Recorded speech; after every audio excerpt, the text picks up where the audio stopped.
अस्सलाम वालेकुम स्टूडेंट्स। आज हम जो है थर्ड ऑर्डर एक्शन का थर्ड केस डिस्कस करेंगे। ठीक है, इससे पहले हमने 2 केस डिस्कस कर लिए थे और आप लोगों ने आई होप कि उसको नोट कर लिया होगा।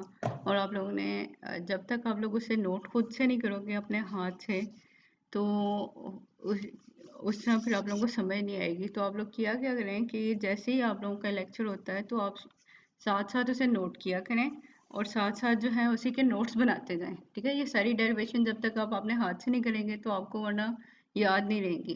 ठीक है, मुश्किल नहीं है लेकिन ये थोड़ी सी लेंथी है, तो इसलिए आपको खुद से जब तक एक एक स्टेप नहीं करोगे तो वो फिर आप लोगों को याद नहीं रहेंगी। तो इसलिए आप लोगों ने साथ साथ ही इसको नोट भी करते जाना है और उसके बाद अपने पास नोट्स बनाते हैं, कंप्लीट कर लें साथ साथ। ठीक है, इससे पहले हमने देखा था कि थर्ड ऑर्डर एक्शन का फर्स्ट केस देखा था, जबकि हमारे पास क्या थी, 3 रेक्टेंट हैं, उन तीनों की कंसंट्रेशन सेम है। उसके बाद हमने क्या किया कि तीनों रेक्टेंट की कंसंट्रेशन डिफरेंट करके केस भी देख लिया। अब हम देखते हैं when the initial concentration of 2 reactant is same and that the third one is different, कि 2 अगर रेक्टेंट हैं उनकी इनिशियल कंसंट्रेशन हमारे पास सेम है और थर्ड की जो है इनिशियल कंसंट्रेशन डिफरेंट है, तो फिर हमारे पास काइनेटिक्स कैसी होती है। ठीक है, हम उसको स्टडी कर लेते हैं। Consider the following reaction in which the reactant A and B have the same initial concentration equal to, कि हम इनकी जो सेम हमारे पास इनिशियल कंसंट्रेशन है वो आपस में एक दूसरे के इक्वल हैं, but the reactant C has different concentration अच्छा इक्वल टू ए, कि इनकी सेम हमारे पास जो है इनिशियल कंसंट्रेशन है जो कि ए के इक्वल है, और जो सी है हमारे पास उसकी इनिशियल कंसंट्रेशन जो है वो डिफरेंट है, वो सी के इक्वल आ जाती है। ठीक है, तो हमारे पास क्या थे, 3 रेक्टेंट हैं ए बी एंड सी और वो प्रोडक्ट में कन्वर्ट हो रहे हैं जब टाइम 0 है। ए और बी की कंसंट्रेशन इनिशियल कंसंट्रेशन हमारे पास सेम है, इसलिए इनको ए से रिप्रेजेंट किया जा रहा है, और सी की कंसंट्रेशन हमारे पास सी है और प्रोडक्ट 0 होती है। जब कुछ टाइम गुजर जाता है टाइम स्पेसिफिक पे, ठीक है, तो कुछ ना कुछ प्रोडक्ट बन गई है और इनकी कंसंट्रेशन क्या होगी, अवेलेबल कंसंट्रेशन डिक्रीज हो जाती है। वो कितना डिक्रीज होती है, वो जितनी हमारे पास प्रोडक्ट बनी होती है उसके लिहाज से डिक्रीज होती है। तो ये क्या बन जाएगा, a माइनस एक्स, यहाँ भी a माइनस एक्स और यहाँ हमारे पास c माइनस एक्स आ जाएगा। तो वही 5 स्टेप हमने याद रखने हैं कि पहले हमने रेट इक्वेशन लिखनी है, फिर सेपरेशन ऑफ वेरिएबल्स करना है, फिर हमने c की इंटीग्रेशन करनी है, c की वैल्यू निकालनी है और c की वैल्यू को पुट करके इंटीग्रेटेड रेट इक्वेशन निकाली है। सेम वही स्टेप हैं जो पहले आप लोगों ने किए हुए हैं और आप लोगों को आते भी हैं। ठीक है, हम क्या कर रहे हैं, rate law for such reaction is given by dx over dt is equal to k concentration of A, concentration of B and concentration of C। तो वहाँ पे हम क्या करेंगे, कंसंट्रेशन पुट कर देंगे किसी भी स्पेसिफिक टाइम के ऊपर। अब हम सिंप्लीफाई कर देते हैं, a माइनस एक्स का स्क्वायर ले लिया क्योंकि ये 2 दफ़ा है और हमारे पास जो है ऑर्डर ऑफ रिएक्शन इसके लिहाज से ट्वाइस है और जो है सी के लिहाज से 1 है, तो इसलिए ये हमारे पास क्या है, थर्ड ऑर्डर रिएक्शन के लिए डिफरेंशियल रेट इक्वेशन है, लेकिन हमने स्पेसिफाई करना है कि हम कौन सा केस लेने हैं। ठीक है, this is the differential rate equation for the third order reaction in which the concentration of two reactant are same and that of third one is different। हमने उसको specify कर दिया। नेक्स्ट स्टेप हमारा क्या था, integration of the above equation it will take the form के separation of variables. Variable यहाँ पे क्या थे, a माइनस एक्स स्क्वायर और c माइनस एक्स है, तो हमने इनको सबसे पहले सेपरेट किया, उसके बाद हम इसकी इंटीग्रेशन करेंगे। इस टर्म का तो आपको पहले पता है कि के टी प्लस सी आ जाएगा। अब इशू हमें इस टर्म का आता है कि डिनोमिनेटर में डिफरेंट टर्म हैं तो उनके लिए, और आपस में वो मल्टीप्लाई हो रही हैं, तो हम उनके लिए क्या कर लेते हैं, पार्शियल फ्रैक्शन मेथड यूज कर लेते हैं। ठीक, अब पहले हमारे पास सेकंड ऑर्डर तक तो हमारे पास 2 टर्म होती थी, लेकिन अब थर्ड ऑर्डर में हमारे पास 3 टर्म्स हैं, कि मीन अब a माइनस एक्स जब इसको ओपन करेंगे तो ये क्या बन जाएगी, a माइनस एक्स, ठीक है, और a माइनस एक्स स्क्वायर, और थर्ड टर्म हमारे पास क्या बन जाएगी, c माइनस एक्स। ठीक है, इसको यानी अगर हम पार्ट्स में कर रहे हैं कि हर पार्ट को हम सॉल्व कर लें तो उसके बाद जो है इसकी इंटीग्रेशन कर लें, तो इस मेथड को हम क्या कहते हैं, पार्शियल फ्रैक्शन मेथड। अब हमारे पास क्या है कि पहली टर्म है ये बाइनोमियल वाली जैसे आ जाती है कि ये अगर 1 है ये उसका नेक्स्ट वाली टर्म में आ जाएगा तो ये इसका 2 होगा। ठीक, तो तीन कांस्टेंट हम यूज करेंगे इसके लिए, ए, बी एंड सी, और हमने इन तीन कांस्टेंट की वैल्यू निकालनी है और फिर वो वैल्यू यहाँ पे पुट करनी है, ठीक है। अब वही काम जब आप पहले करते रहो कि अगर हमारे पास ये इक्वेशन बन गई है तो इस वाली टर्म को खत्म करना है हमने, तो हम क्या करेंगे, ये जो इक्वेशन है 5.24, इसको मल्टीप्लाई कर देंगे a minus x square and c minus x, तो इस साइड पे तो ये टर्म कैंसिल आउट हो जाएगी। दूसरी साइड पे जब ये तीनों टर्म्स के साथ मल्टीप्लाई होगा तो आप देखिए a माइनस एक्स और a माइनस एक्स a वाली टर्म के अंदर से कैंसिल आउट हो जाएगा, तो एक दफ़ा हमारे पास a के साथ मल्टीप्लाई करेंगे तो एक क्या बनेगा, a माइनस एक्स और c माइनस एक्स इसी तरह आ जाएगा। अब दूसरी टर्म है हमारे पास b, अब ये टर्म इसके साथ मल्टीप्लाई हो जाएगी तो क्या होगा, यहाँ से ये स्केयर वाली टर्म और स्केयर वाली टर्म खत्म हो जाएगी और c माइनस एक्स रह जाएगा b के साथ, ठीक है। इसी तरह हमारे पास क्या है, c वाली टर्म है, तो ये टर्म जब इधर मल्टीप्लाई हो रही है तो क्या होगा कि c माइनस एक्स से कैंसिल आउट हो जाएगा, तो ये हमारे पास a माइनस एक्स स्केयर रह जाएगा, तो ये टर्म हमारे पास रहेगी। अब हमने क्या करना है, जो पहले काम करते हैं कि इनिशियल स्टेट लगाते हैं कि जब हमारे पास टाइम जीरो, हम इनिशियल स्टेट ही क्या लगा लेते हैं कि हमने यहाँ पे वैल्यू निकालनी है, तो सबसे पहले हम क्या कर सकते हैं, c minus x is equal to zero, तो इसको जब अरेंज करेंगे तो ये क्या x दूसरी साइड पे चला जाएगा, तो हम कह सकते हैं कि x is equal to c, putting this value in equation the value of c can be obtain, ठीक है। कि हम यहाँ पे वैल्यू पुट करेंगे कि c माइनस एक्स जो जीरो होता है तो x की जगह पे क्या है, c पुट कर सकते हैं। यहाँ पे c माइनस सी आएगा जीरो, यहाँ भी b वाली में भी c माइनस सी आएगा जीरो, ठीक है। यहाँ पे जस्ट आ जाएगा a माइनस सी स्क्वायर, तो ये दो टर्म्स क्या होगी, खत्म होगी, तो c वाली टर्म हमारे पास रह जाती है सिर्फ कि c is equal to 1/a minus C square, ठीक है। अब हम इसके बाद जो नेक्स्ट कर रहे होते हैं, नेक्स्ट हम उस तरह भी कर सकते हैं जैसे हम पहले कर रहे थे, लेकिन यहाँ पे उन्होंने डिफरेंट मेथड दिया है, वो मैं पहले वाला भी अगर आपको बल्कि आगे b की वैल्यू उन्होंने उस तरह निकाली हुई है। अब हम क्या करते हैं उसको भी हम देख लेंगे, वरना पहले वाला जो हम सिंपल मेथड करते हैं हम वो भी मैं आप लोगों को बता दूंगी, ठीक। अब ये जो इक्वेशन है, अब हम इनको पहले आपस में मल्टीप्लाई कर लेंगे, ठीक है, इस टर्म को और इसका स्केयर को ओपन कर लेंगे, तो यहाँ पे यही काम किया गया है। ये यहाँ पे क्या बन जाएगा, ए सी, ठीक है, ए और सी मल्टीप्लाई होंगे, माइनस ये आ गया ए एक्स, ठीक है, माइनस में आ गया, फिर सी एक्स आ गया और ये माइनस माइनस प्लस हो गया और एक्स स्केयर बी की वैल्यू वैसे आ गई। अब इस स्केयर को ओपन करेंगे तो इसकी क्या वैल्यू बन जाएगी, a square plus x square minus, ये यहाँ पे माइनस है इसलिए यहाँ पे माइनस आ जाएगा माइनस 2ax, ठीक है, ये हमारे पास वैल्यू बन गई। अब क्या है हमारे पास, ये जो मल्टीप्लाई हो रहा है a की वैल्यू, तो इस सारी टर्म के साथ a की वैल्यू मल्टीप्लाई कर देंगे, b की टर्म के साथ ये b को माइनस कर देंगे और c की टर्म के साथ c को मल्टीप्लाई कर देंगे, ठीक है। एक a की टर्म के साथ a को मल्टीप्लाई करेंगे, b को b वाली के साथ और c को c वाली टर्म के साथ मल्टीप्लाई करेंगे। अब हमने क्या करना है, वैल्यू निकालनी है a की, ठीक है। तो हम कैसे निकालते हैं कि ये जो कोफिशिएंट है, ठीक है, ऐसी टर्म ढूंढनी है जिसके साथ एक्स स्क्वायर है, ठीक। अब ये यहाँ पे हमारे पास क्या है, ए एक्स स्क्वायर है और सी एक्स स्क्वायर है, ठीक है। हम कंपेयर कर रहे हैं the coefficient of x square in the equation, तो यहाँ पे क्या बन जाएगा, ए और plus C is equal to 0, यानी कि हमने सिंप्लीफाई करने के लिए जस्ट यहाँ से वैल्यू निकाल ली है, हम दूसरी तरह से भी वैल्यू निकाल सकते हैं, ठीक है।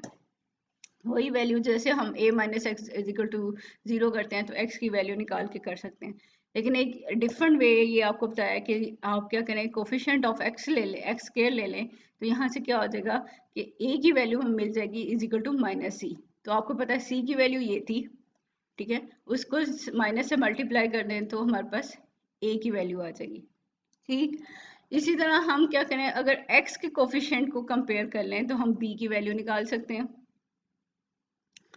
ठीक है। x के कोफिशिएंट कहाँ कहाँ है, जहां जहां पे x है, ठीक है, इस टर्म में x है तो माइनस ए आ गया, माइनस सी ए सी आ गया, इसी तरह माइनस बी एक्स आ गया और माइनस 2 सी ए आ गया, ठीक है।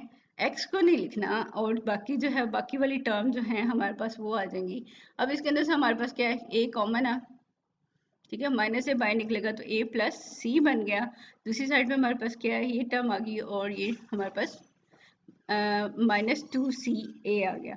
अब हम क्या कर सकते हैं यहाँ पे कि a और c की वैल्यू हमें मालूम है, हम a और c की वैल्यू यहाँ पे पुट कर सकते हैं। तो यहाँ पे जब a और c की वैल्यू पुट करेंगे तो हमारे पास ये क्या टर्म बन जाएगी, a की टर्म में माइनस था तो ठीक है, ये माइनस माइनस हमारे पास क्या हो गया, प्लस हो गया। और यहाँ पे क्या है, a plus C divided by a minus C square, b की वैल्यू ऐसे आ गई। और साथ साथ जो है हमारे पास अब ये -2 है और साथ a ऐसे आ गया। अब c की वैल्यू हमारे पास क्या थी, 1/a माइनस सी स्क्वायर। तो हमने यहाँ पे क्या किया, c की वैल्यू पुट कर दी। तो जब हम इसको सॉल्व करेंगे, ये एलसीएम आ गया इन दोनों टर्म का, b को माइनस साइड पे कर दें तो यहाँ पे क्या है कि ये क्या बन जाएगा, a plus C minus 2a। अब ये b इधर माइनस हो रहा है, दूसरी साइड पे जाएगा तो प्लस हो जाएगा। तो यहाँ से हम क्या कर सकते हैं, -2a से 1a प्लस करें तो ये हमारे पास माइनस होगा, तो ये क्या बन जाएगा, c minus a minus C square. आप इस तरह भी निकाल सकते हैं या आप ये भी कर सकते हो जो पहले हम मेथड करते थे, a minus x is equal to 0 and x is equal to a। तो x की वैल्यू पे जब आप a पुट करोगे, ये जो हमारे पास इक्वेशन थी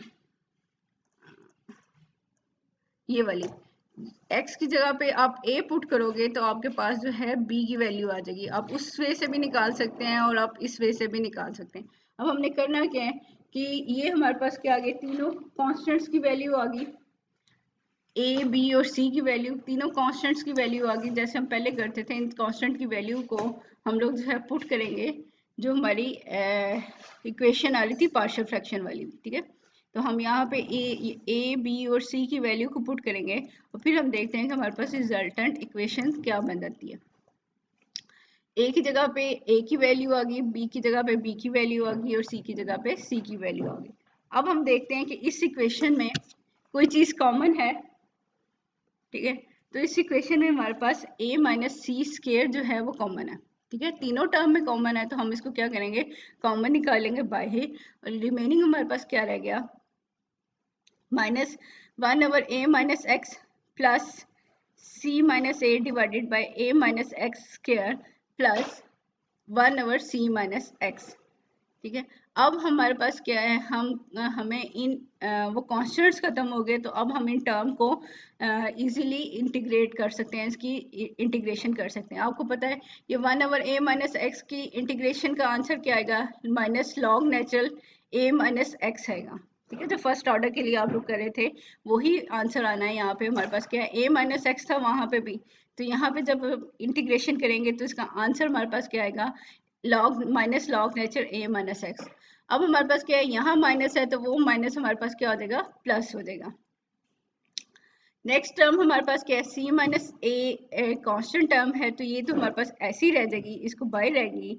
हमारे पास ये क्या, नीचे वाली टर्म हमारे पास क्या है, a माइनस एक्स के मीन जो सेकंड ऑर्डर के लिए हमने जो है इंटीग्रेशन की थी, तो उसका हमारे पास सोल्यूशन क्या आ गया था कि यहाँ पे उसको सॉल्व किया हुआ है, a माइनस एक्स के जो है यानी पावर रूल के थ्रू इसको सॉल्व किया हुआ है। ये जो इसकी पावर है -2 + 1 और नीचे -2 + 1 कर दें तो यहाँ पे इसका आंसर क्या आ जाता है, 1/a माइनस एक्स आ जाता है, ठीक है, इस टर्म का। और c माइनस a जो है वो इसी तरह यहाँ पे रह जाएगा। थर्ड टर्म है हमारे पास, जो थर्ड टर्म के अंदर अगर आप देख लें तो क्या है, 1/c माइनस एक्स है, ठीक है। तो वही आंसर आएगा कि जब हम इसकी इंटीग्रेशन करेंगे तो minus log natural c minus x आ जाएगा। यहाँ पे इसकी वैल्यू आ गई। अब हम क्या कर सकते हैं, अब ये टर्म प्लस में है, ये वाली टर्म हमारे पास नेगेटिव में है, तो लॉग नेचुरल में क्या होगा, ये डिनोमिनेटर में आ जाएगी। और बाकी जो है हमारे पास यहाँ पे भी ये प्लस आएगा। जब ये इक्वेशन इस इक्वेशन का माइनस और इसका जो है ये माइनस जो है वो हमारे पास प्लस बन जाएगा।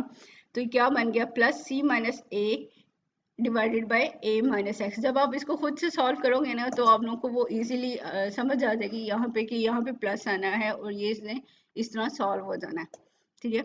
अब हमारे पास क्या है, दूसरी साइड पे यानी हमने इस टर्म की इंटीग्रेशन कर ली और दूसरी साइड पे तो हमारे पास ये टर्म थी, के टी प्लस सी इसका आंसर आ जाएगा। नेक्स्ट हमने वही प्रोसेस करना है कि हम वैल्यू पुट कर देंगे सी की वैल्यू निकालने के लिए हम क्या करते हैं कि जब टाइम 0 है तो हमारे पास x क्या हो जाता है, 0 हो जाता है। Putting these values in above equation the value of c can be determine as, कि जहाँ जहाँ x है वहाँ पे हम 0 पुट करेंगे, उसी तरह जहाँ t है वहाँ पे भी 0 पुट करेंगे, तो ये टर्म खत्म होगी। ठीक है, a माइनस एक्स की जगह पे क्या आ गया, सिर्फ a आ गया, x क्योंकि 0 है, इसी तरह यहाँ पे क्या आ गया, c आ गया, और c माइनस a तो ऐसे ही रहेगा, और a माइनस एक्स की जगह पे भी a आ जाएगा। तो इसका मतलब है ये हमारे पास क्या आ गई, c की वैल्यू, और ये कॉमन टर्म थी, ये हमारे पास उसी तरह साथ साथ रहेगी। अब हमारे पास c की वैल्यू आ गई, तो हम c की वैल्यू को इक्वेशन नंबर 5.30 के अंदर पुट कर सकते हैं। ठीक है, तो ये टर्म ऐसी रहेगी, के टी ऐसे आ गया, और ये टर्म हमारे पास हमने c की वैल्यू पुट कर दी। आपको पता है इसके बाद हम लोग क्या करते हैं, इक्वेशन को रीअरेंज करते हैं। तो रीअरेंज करेंगे तो ये क्या बन जाएगी, इक्वेशन की दूसरी साइड पे जब जाएगा तो ये माइनस आ जाएगा। जब ये माइनस में आया और ये यहाँ पे साइड पे हमारे पास सिर्फ के टी रह गया, तो ये टर्म हमारे पास कॉमन है, a माइनस सी स्केयर, इधर भी है इधर भी है, तो ये कॉमन आ गया दोनों टर्म्स के अंदर से। अब यहाँ पे आपको पता है ये माइनस के साथ लॉग नेचुरल a माइनस सी है, तो ये c न्यूमरेटर में चला जाएगा, और d जो है हमारे, और a जो है हमारे पास डिनोमिनेटर में चला जाएगा। जस्ट यहाँ पे अगर आप इस टर्म को देखें तो ये क्या है, सी ऊपर चला गया और ए जो है नीचे चला गया। ठीक है, अब हमारे पास क्या है कि ये टर्म ऐसे ही है, c minus A divided by a minus x. ठीक है, अब यहाँ पे हमारे पास क्या आया कि जब ये माइनस ओपन होता है तो ये टर्म हमारे पास क्या आ जाती है, माइनस हो जाती है। लॉग नेचुरल वाली टर्म तो हमारे पास खत्म होगी ना, हमने इसको इधर ले आए। ठीक है, तो अब ये क्या बन गया, सी माइनस ए डिवाइडेड बाई ए। अब क्या कर सकते हैं हम, यहाँ पे इसको कॉमन भी ले सकते हैं। अब ये टर्म है और ये टर्म है, ये दरमियान से लॉग नेचुरल वाली टर्म तो इस साइड पे आ गई, ये प्लस है और ये माइनस है हमारे पास। ठीक है, हम क्या कर सकते हैं, इन्होंने यहाँ पे क्या किया, सी माइनस ए को कॉमन ले लिया, तो यहाँ पे क्या रह गया 1, और यहाँ पे भी हमारे पास क्या रह गया 1। ठीक है, तो अब यहाँ पे एलसीएम लेंगे तो a माइनस एक्स ए रह जाएगा। ठीक है, तो फर्स्ट वाली टर्म के डिनोमिनेटर में a माइनस एक्स था, तो यहाँ पे हमने यहाँ पे क्या आएगा, a आ जाएगा, और दूसरी वाली टर्म में हमारे पास क्या है, a है, a माइनस एक्स नहीं है, तो a minus x multiply by 1 करेंगे तो ये क्या बन जाएगा, अब ये माइनस के साथ है तो माइनस a और माइनस माइनस प्लस x हो जाएगा। ठीक है, तो ये हमारे पास क्या है, x कैंसिल आउट हो गया, a कैंसिल आउट हो गया, और रिमेनिंग हमारे पास क्या रह गया, x। ठीक है, तो ये हमारे पास क्या बन रहा है कि फाइनल इक्वेशन आ रही है हमारे पास कि x multiply by C minus A divided by हमारे पास a into A minus x, ये टर्म रहेगी। बाकी हमारे पास क्या है, लॉग नेचुरल वाली टर्म है, और इस टर्म को हम क्या कर सकते हैं, इक्वेशन के दूसरी साइड भी लेके जा सकते हैं, या यहीं पे इसको ब्रैकेट डाल के यहीं पे ये टर्म हमारे पास रह सकती है। अब ये हमारे पास क्या है, इंटीग्रेटेड रेट इक्वेशन है, और ये स्ट्रेट लाइन इक्वेशन है हमारे पास कि ये सारी कंसंट्रेशन टर्म हमारे पास क्या है कि x y एक्सिस है, टाइम हमारे पास x एक्सिस है, और टाइम वाले एक्सिस पे, या आप ये कह लें कि x एक्सिस के साथ जितनी भी टर्म होती है वो हमारे पास क्या होती है, स्लोप होती है, और यहाँ पे कोई इंटरसेप्ट की वैल्यू नहीं है, तो ये ओरिजिन से स्टार्ट होगी।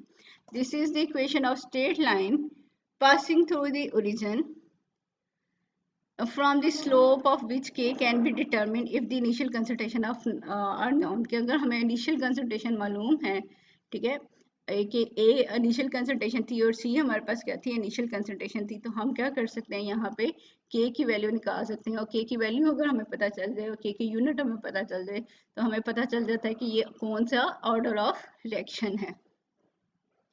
तो हमारे पास स्लोप क्या होता है, स्लोप यहाँ पे आ रही है a minus x, A minus C square multiply by के, तो यहाँ से k की वैल्यू निकाल सकते हैं, स्लोप की जो वैल्यू होगी उसको डिवाइड कर दें a माइनस सी से। ठीक है, the units of k in above equation, यहाँ से हमारे पास यूनिट क्या निकल जाते हैं, dm 6 पर मोल स्केयर पर सेकेंड आ जाएगा। Hence the above equation is for the third order reaction। ठीक है, दी half life period can not be determine for such reaction, कि हम इन रिएक्शन के लिए हाफ लाइफ नहीं निकाले, लेकिन आपको पता है कि हम क्या कर सकते हैं कि जैसे हमने सिंपल जब केस लिया था तो वहाँ पे हमने जो है वो हाफ लाइफ निकाल ली थी। तो यहाँ पे जो है के यूनिट निकालने दिखाया हमें कि आप हमारे पास हम के यूनिट निकाल सकते हैं, तो ये हमारे पास के यूनिट्स आ जाते हैं। तो ये तो था इसका थर्ड केस। आप लोगों ने अच्छे तरीके से इसको याद करना है। इस अच्छे तरीके से जब तक आप खुद से नोट नहीं करेंगे, खुद से नोट्स नहीं बनाएंगे, तो आप लोगों को ये क्लियर नहीं होगा। ठीक है, तो आप लोगों ने इसको खुद से नोट्स बनाने हैं।